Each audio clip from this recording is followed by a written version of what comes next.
শ্রীগুরু জয়। আমার চ্যানেলে আমার নতুন পুরনো সকল বন্ধুদেরকে স্বাগত। আজকেও চলে এসেছি ঠাকুরের একটা লীলা গল্প নিয়ে। গল্পটি লিখেছেন দাস বেদানন্দ। একবার মহাষ্টমীর দুদিন আগে এক মা তার বাড়িতে লাগানো আখের 4টি টুকরো এনে গুরুদেবকে দিলেন।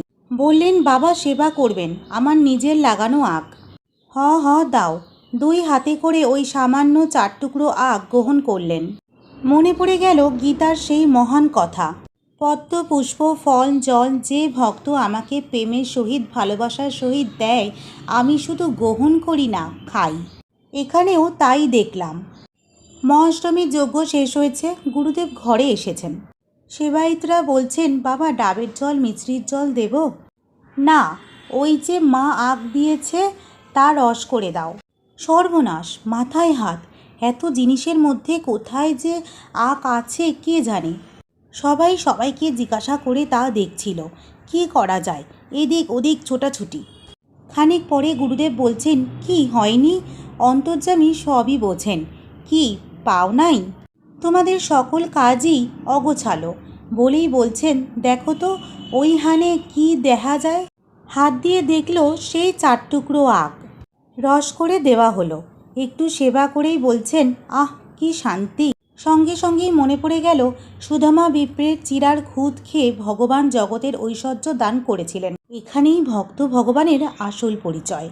এই রকম কত ক্ষুদ্র ক্ষুদ্র জিনিস গুরু ভগবানকে দেখেছি 2 হাত পেতে নিতে। তখন জিনিসের মূল্য দিয়ে বিচার করতাম। যেমন ছোট এক ফালি কুমড়া এক মা একদিন আনলেন। বাবা আমার গাছের, হ দাও বলে 2 হাত দিয়ে গ্রহণ করলেন। তখন বুঝিনি ওই মায়ের অন্তরের গভীর ভালোবাসা, প্রেম মিশ্রিত ওই কুমড়োর ফালি। কত বোকা আমি, শুধু দেখেই গেলাম, অদ্যবধি ভালোবেসে কিছু দিতে পারলাম না। শেষের দিনে একটি প্রণাম তুমি গ্রহণ করো। তোমার হরিশঙ্করের এই অন্তিম নিবেদন তোমার চরণে, ভুলিও না মোরে। কর্ম কলহলে তিতাপ যন্ত্রণায় যদি আমি ভুলে যাই, ক্ষমা সুন্দর হৃদয়ে অকৃত্রিম স্নেহ ভালোবাসায় ভুলিও না মোরে, আমি যেন হারিয়ে না যাই। ভক্তি অর্ঘ্য প্রেম শ্রদ্ধা শ্রীগুরু জয় প্রণাম নিও। হরে কৃষ্ণ কৃষ্ণ কৃষ্ণ হরে হরে, হরে রাম রাম রাম হরে হরে।